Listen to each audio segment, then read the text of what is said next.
By 1944, Japan was losing the war. Supplies were low, cities were bombed, and desperation grew stronger. The Kamikaze special attack units were created, promising to turn desperation into a final weapon. They flew the famous Zero fighter, once feared across the Pacific. But by 1944, it was outdated. Many pilots were students, suddenly pulled from school to serve. They had little choice but to follow orders. Training bases were set up across Japan, filled with young men practicing takeoffs and landings. Propaganda painted pilots as heroes. Posters showed smiling men ready to defend the nation. Most kamikaze pilots were barely adults, some still in their late teens, facing impossible choices. Unlike other pilots, kamikaze training was short. Many flew after only weeks of practice. Baka! Get in the plane!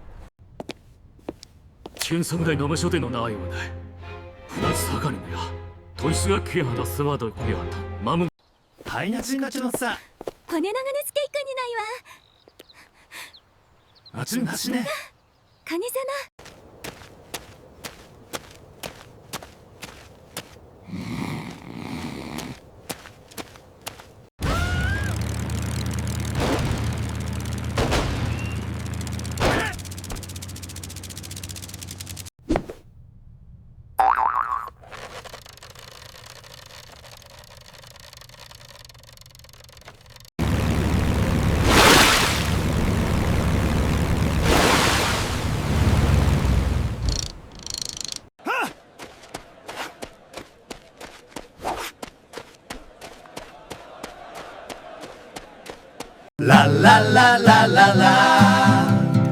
Oh, what a beautiful day. そのしつけくりすかだしんじかつみたしがなさな。つあがつがんてうになすこんでるな。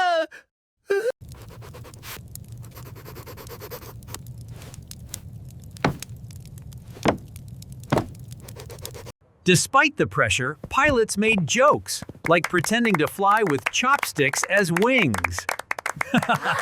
Training life mixed strict rules with rare laughter. Pilots balanced duty, fatigue, and fragile hopes. By the war's end, supplies in Japan were scarce. Pilots had to reuse uniforms and ration everything. Pilots wore simple khaki uniforms with leather belts, helmets, goggles, and scarves for warmth. Goggles protected pilots from wind and debris. Many treated them like prized possessions. Meals were plain, mostly rice, miso soup, and sometimes pickled vegetables. Simple, but filling. On special days, pilots received fish or fruit, rare treats that lifted their spirits. Mess halls were noisy with chatter. Pilots joked, ate quickly, then rushed back to training. Tea was served when available. Sometimes, pilots shared tiny sweets to celebrate small victories.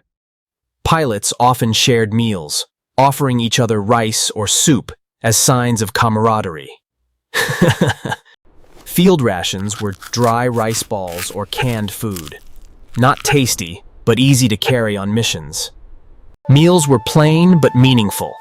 Sharing rice, tea, or a rare sweet gave pilots comfort in hard times. Posters and speeches told pilots they were heroes. The message, sacrifice meant honor. For the Emperor! Daily training included shouting slogans like, "For the Emperor," loud, repeated until it felt automatic. Many pilots felt fear and doubt inside, even while showing confidence to officers and comrades. Talking with friends gave relief. Pilots shared jokes, songs, and unspoken fears. Many wrote farewell letters to family, hiding fear with polite words of loyalty. Pilots often thought of home parents, siblings, even the meals they missed. Society praised kamikaze volunteers. Refusing was seen as shameful, making choice nearly impossible. Commanders gave fiery speeches, promising glory for those who sacrificed everything.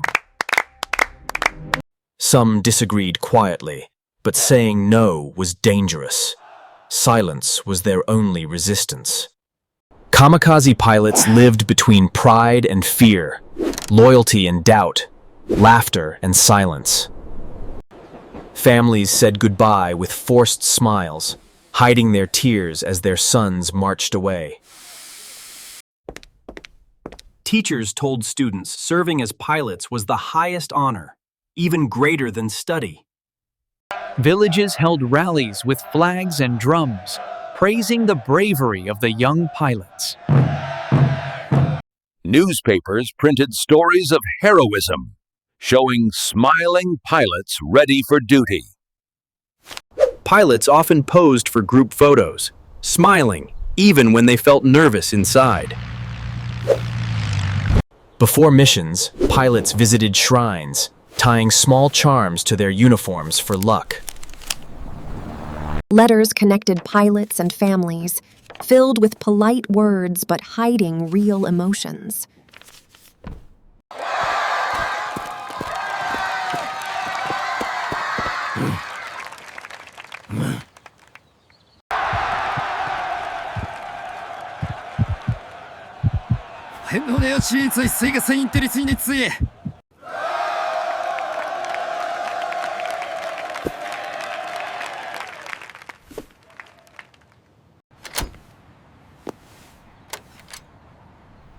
Tatina, kanai te zase. Kai nage to tsuga se kai dia.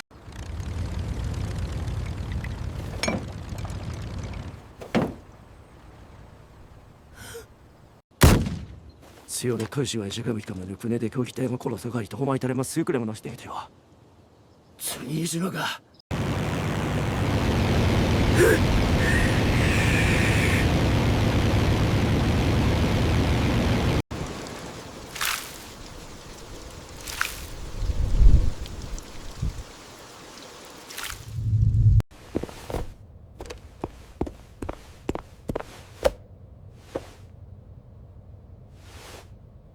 Commanders gave last words of motivation, reminding pilots of duty, loyalty, and honor.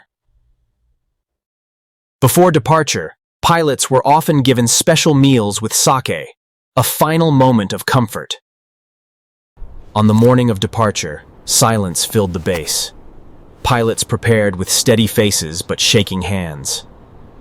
Every detail, fuel, weather, meals, last words, was part of the tense rhythm before takeoff. Pilots took off at dawn, engines roaring while the rising sun painted the sky red and gold. Inside the cockpit, pilots whispered silent thoughts, prayers, memories, or even jokes to themselves. Flying above the ocean, the sky looked endless, calm, and beautiful, despite the mission ahead. Pilots often flew in silence, radios quiet except for brief orders, each man alone with his thoughts.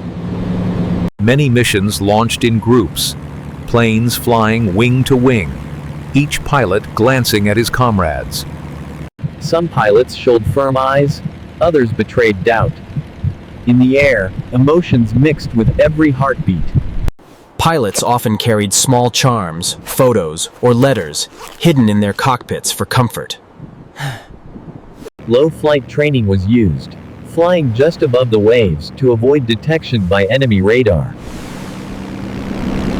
In those moments, pilots felt the weight of duty clashing with the human wish to survive.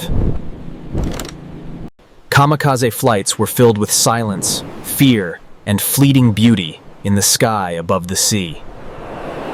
Some missions caused damage, others failed, but all carried heavy cost for pilots and families.